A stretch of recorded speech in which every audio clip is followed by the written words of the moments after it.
잡고 가소서. 약하고 피곤한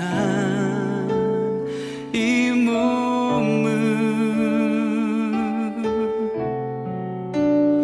폭풍 후 흑암 속 해치사 빛으로 손잡고 날 인도하소서.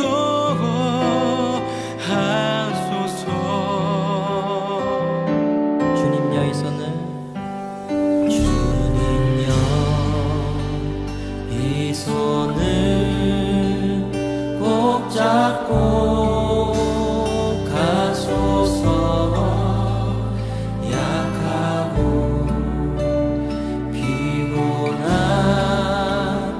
이 몸을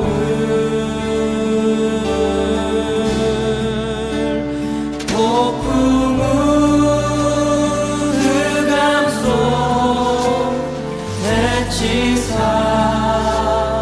빛으로 손잡고 날 인도하소서. 다시 한번 주님여 이 손을 주님여 이 손을 꼭 잡고 가소서. 약하고 피곤한 이 몸을 폭풍 후 흑암 속 해치사 빛으로 손잡고 날 인도하소서.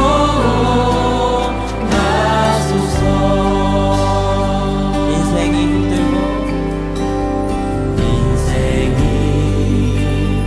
힘들고 고난이 겹칠 때 주님여 날 도와 주소서. 외치는 이 소리 귀 기울이 시사 손잡고 날 인도하소서. 다시 한번 인생이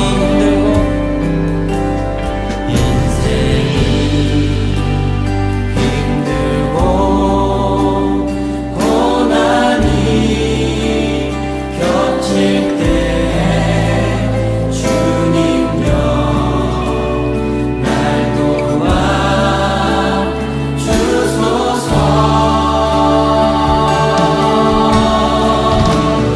외치는 이 소리 귀 기울이 시사 손잡고 날 인도하소서. 외치는 이 소리 외치는 이 소리 귀 기울이 시사 손잡고 날 인도하소서.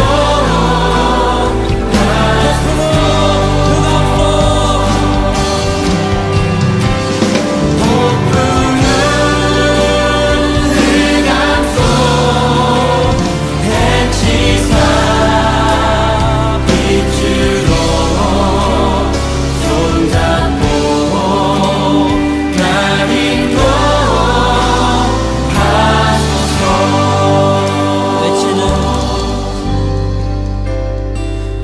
외치는 이 소리 귀 기울이 시사 손잡고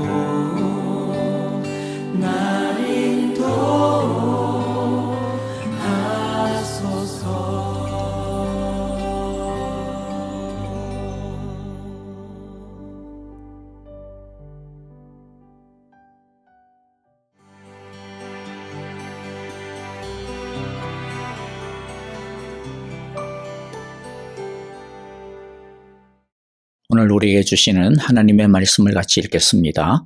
에스더 4장 1절부터 17절입니다.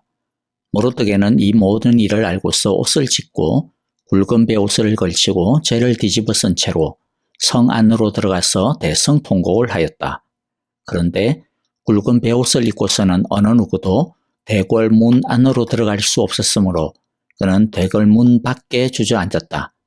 왕이 내린 명령과 조서가 전달된 지방마다 유다 사람들은 온통 탄식하고 금식하며 슬프게 울부짖었다.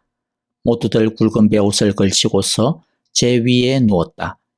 에스더 시녀들과 내시들이 에스더에게 가서 모르드게가 당한 일을 말하니 왕후는 크게 충격을 받았다.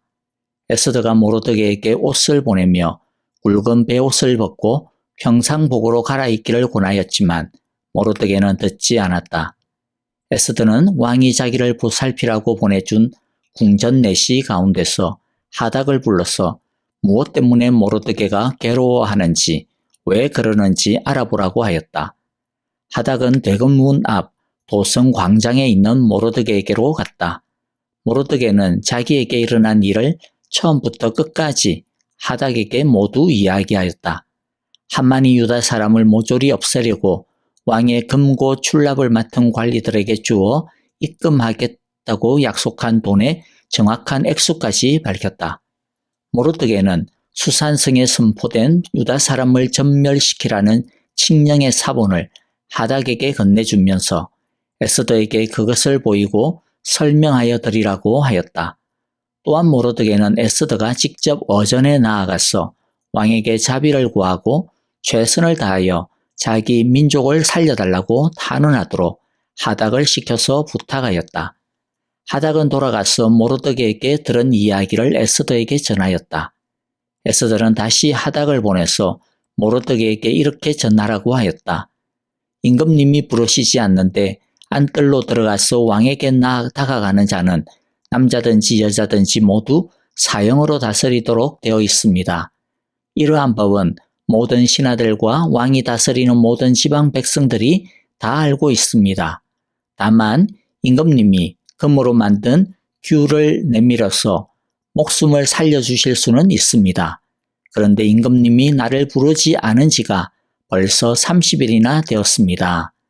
하닥 일행이 에스더의 말을 그대로 모르드게에게 전하니 모르드게는 그들을 시켜서 에스더에게 다음과 같이 전하라고 하였다. 왕후께서는 궁궐에 계시다고 하여 모든 유다 사람이 겪는 재난을 피할 수 있다고 생각하십니까? 이런 때에 왕후께서 입을 다물고 계시면 유다 사람들은 다른 곳에서라도 도움을 얻어서 마침내는 구원을 받고 살아날 것이지만 왕후와 왕후의 집안은 멸망할 것입니다. 왕후께서 이처럼 왕후의 자리에 오르신 것이 바로 이런 일 때문인지를 누가 합니까? 에스더는 다시 그들을 시켜서 모르드게에게 이렇게 전하라고 하였다. 어서 수산에 있는 유다 사람들을 한 곳에 모으시고 나를 위하여 금식하게 하십시오. 사흘 동안은 밤낮 먹지도 마시지도 말게 하십시오. 나와 내 시녀들도 그렇게 금식하겠습니다. 그렇게 하고 난 다음에는 법을 어기고서라도 내가 임금님께 나아가겠습니다. 그러다가 죽으면 죽으렵니다. 모르드게는 나가서 에스더가 일러준 대로 하였다. 아멘. 12월 13일에 유대인들을 죽이고 재산을 빼앗으라는 왕의 명령이 전국으로 퍼져갔습니다. 거기에 따라 유대인들의 공포와 전율은 용암처럼 끌어올랐습니다. 1절과 3절을 보겠는데요. 모르드게는 이 모든 일을 알고서 옷을 찢고 굵은 베옷을 걸치고 죄를 뒤집어 쓴 채로 성 안으로 들어가서 대성통곡을 하였다. 왕이 내린 명령과 조서가 전달된 지방마다 유다 사람들은 온통 탄식하고 금식하며 슬프게 울부짖었다. 모두들 굵은 베옷을 걸치고서 제 위에 누웠다. 우리가 첫 번째로 살펴볼 것은 위기 속에서 어떻게 이 위기를 헤쳐나갈 것인가 라고 하는 첫 번째 반응, 첫 번째를 우리가 살펴보려고 합니다. 이스라엘의 모습들을 또 모르드게의 모습을 보면서 한번 보겠는데요.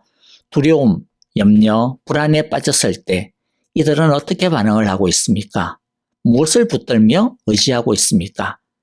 자, 우리는, 여러분은 어떻게 반응을 하시나요? 무엇을 붙들며 의지하려고 하시나요? 하나님의 백성은 두려움이 지나면 지날수록, 고통이 깊으면 깊어질수록 하나님께 더 가까이 나아가야 합니다. 1절과 3절 우리가 다시 읽었죠? 이 소식을 들은 모르드게와 유대인들은 옷을 찢고 굵은 베옷을 걸치고 재를 뒤집어 쓰거나 재 위에 눕거나 그리고 금식하며 탄식을 합니다. 옷을 찢는다는 것은 극한의 슬픔과 고통을 표시하는 행위이고 굵은 베옷을 걸치고 재를 뒤집어 쓴다는 것은 하나님 앞에서 회개하거나 자신을 완전히 낮추고 하나님의 긍휼만을 구하는 행동입니다. 우리가 신뢰하고 의지할 것은 이 세상의 힘, 방식, 사람들이 아닙니다. 믿는 사람이 의지할 것은 하나님 한 분입니다. 오직 하나님만을 붙들어야 합니다. 어둠이 깊으면 깊을수록 우리는 우리의 길과 등불이 되시는 하나님의 말씀의 빛 앞으로 나아가야 합니다. 사탄은 두려움을 불러일으켜서 사람들을 자꾸 고립시키려고 합니다. 그래서 공경에 빠진 사람들은 우울감에 빠지고 패배주의에 빠지고 다른 사람들과의 비교 속에서 왜 나만 이래? 왜 나만 이런 고통이 있는 거야? 라고 하는 피해의식과 열등감에 빠지게 됩니다. 그래서 흔히들 잠수를 탄다고 하죠. 자신만의 울타리에 자신을 가두려고 합니다. 그런데 그렇게 나 홀로가 되면 사람은 더 우울해지고 나약해지고 더 비참해집니다. 그럴 때 누군가 기댈 언덕이 되어주고 비록 밀치고 혼자서 자꾸만 움츠려든다고 하더라도 그래도 그 옆에서 묵묵히 지지해주는 친구가 필요합니다. 대단한 조언을 해주지 않아도 현실적으로 문제를 해결해 줄 수 있는 능력이 없어도 물론 그럴 수 있다면 더 금상첨화겠지만 말입니다. 하지만 그러지 못한다 하더라도 함께 울어주고 옆에서 눈물과 한숨을 나눌 수 있는 같은 마음의 친구가 있으면 됩니다. 모르드게와 유대인들은 이 위기 속에서 함께 모여 울었습니다. 함께 탄식하고 함께 금식하고 함께 기도하며 함께 했습니다. 1절을 보면 모르드게가 옷을 찢고 굵은 베옷을 걸치고 재를 뒤집어 쓴 채로 성 안으로 들어갔다라고 하죠. 성 안에 어디에 갔을까요? 6절에 보니까 이들은 도성 광장에 함께 모여 있었던 것을 우리가 볼 수가 있습니다. 그러니까 하나님의 백성들은 위기 때에 오히려 더 마음을 모아 함께 하나님께 나아가야 합니다. 옛날 우리나라 말에도 뭉치면 살고 흩어지면 죽는다. 그런 말이 있지 않습니까? 하나님께서 왜 믿는 자를 그냥 한 사람 한 사람씩 자기가 알아서 예수 믿게 하시지 아니하시고 왜 교회로 모이게 하셨을까요? 교회도 모이고 싶으면 모이고 말고 싶으면 말하라 그렇게 하지 아니하시고 반드시 교회는 존재해야 되는 그리스도의 몸이라고 하셨을까요? 우리는 이 세상에서 절대로 혼자서는 믿음을 제대로 지키며 살 수 없기 때문입니다. 그래서 하나님은 서로 위로하고 서로 격려하고 서로 의지하고 서로 돕고 치유하라고 함께 모여 교회가 되게 한 몸이 되게 하신 것입니다. 사도행전에서도 보면 예루살렘 교회에 대대적인 핍박과 박해가 몰려왔을 때 사도들과 교회는 어떻게 그 어려움을 대처했습니까? 그럴 때마다 그들은 어떻게 했습니까? 모였습니다. 모여 중보기도했습니다. 모여 기도했을 때 옥에 갇혀 다음 날이면 예전에 예수님처럼 처형당할 위기에 있던 베드로를 천사가 풀어주었습니다. 공포와 전율, 두려움과 위기 앞에서 우리가 선택해야 되는 해결의 두 번째 길은 함께 붙들고 함께 기도하는 것입니다. 교회가 서로 더 끈끈하게 하나가 되는 것입니다. 한 마음으로 부르짖는 것입니다. 그리고 세 번째로 두려움 앞에서 우리는 어떻게 해야 하는가? 그것은 희생을 각오하는 책임의식을 다하는 것입니다. 모르드게가 옷을 찢고 굵은 베옷을 입고 재를 뒤집어 쓰고 괴로워하고 있다라고 하는 소식을 에스더의 시녀들과 내시들이 에스더에게 알려줍니다. 이들은 모르드게가 왜 이렇게 하는지 처음에는 그 연유를 제대로 몰랐던 것 같습니다. 그냥 이상한 행동을 하니까 너무 이렇게 급한 행동을 하니까 그것만 알려주었던 것 같아요. 그래서 에스더는 그 이유가 무엇인지를 알아오라고 시키자 모르드게는 하만이 유다 사람을 모조리 없애려고 하는 이 조서에 대해서 알려줍니다. 그리고 모르드게는 에스더가 직접 어전에 나가서 왕에게 자비를 구하고 최선을 다하여 자기 민족을 살려달라고 탄원하도록 그렇게 해야 된다라고 하닥을 시켜서 부탁을 하죠. 모르드게가 생각할 때 지금 이 일을 해결할 수 있는 유일한 해결책은 에스더밖에 없다라고 생각했기 때문입니다. 이 말을 전해 들은 에스더는 난감해합니다.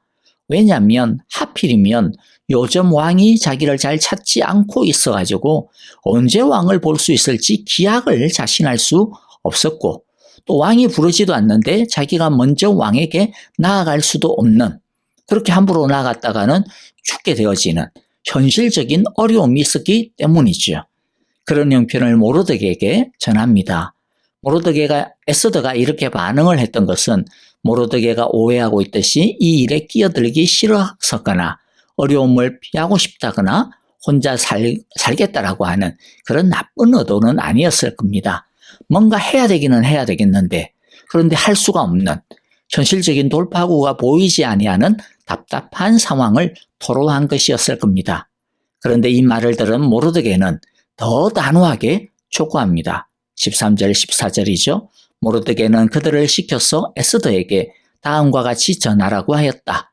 왕후께서는 궁궐에 계시다고 하여 모든 유다 사람이 겪는 재난을 피할 수 있다고 생각하십니까?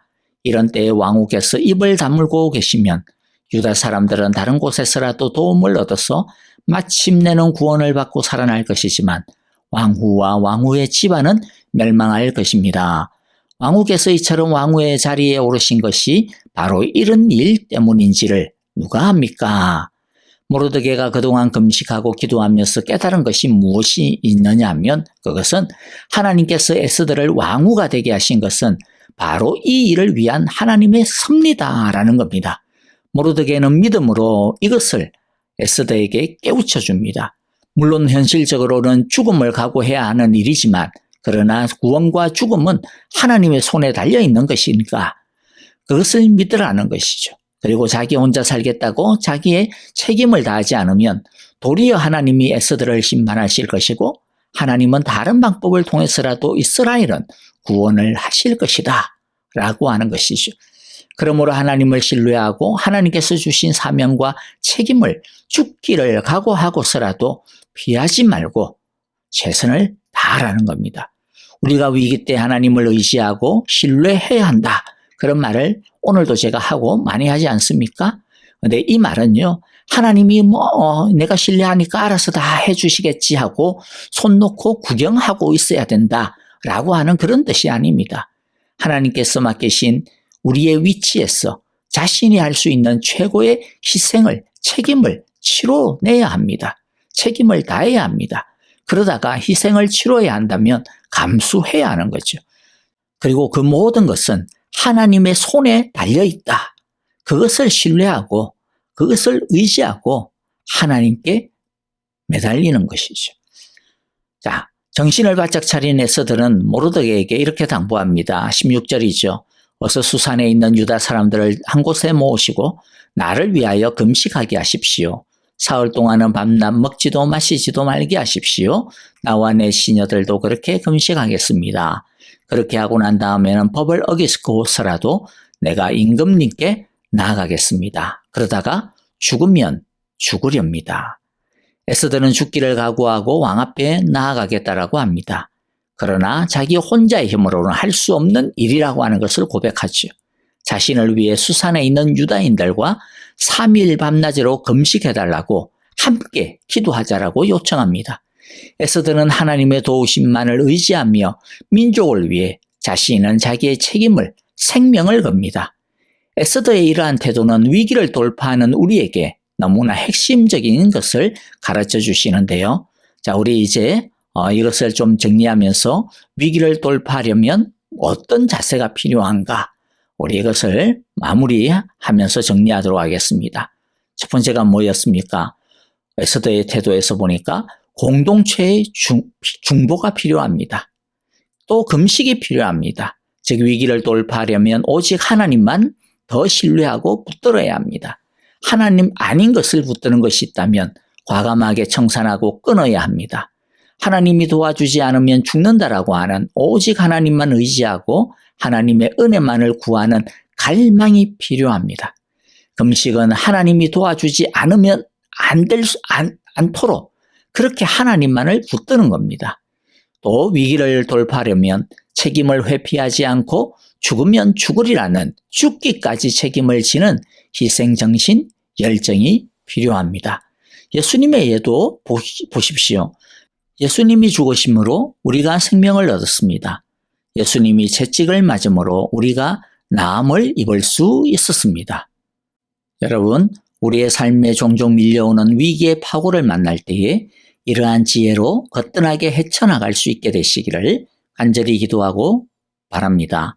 우리 함께 이제 찬양하면서 기도하겠습니다. 내일 주일 예배입니다. 내일은 이미 광고드린 대로 특별히 우크라이나 우리가 함께 구호 헌금을 하고 사역하고 있는 우리 전성진 전하은 선교사님 오셔가지고요. 또 우리 어른 예배에서 또 우리 유스와 또 EM에서도 함께 우리 선교 보고를 하고 또 간증하고 말씀을 함께 나누는 시간 갖습니다. 그리고 내일 우리 아버지 주일이죠. 여러분 우리 각 가정을 위하여 아버지를 위하여 함께 기도하시고요. 또 아버신 분들 기억하시면서 기도해 주시고 모든 목장의 선교사님들 잊지 말고 우리 함께 기도하겠습니다.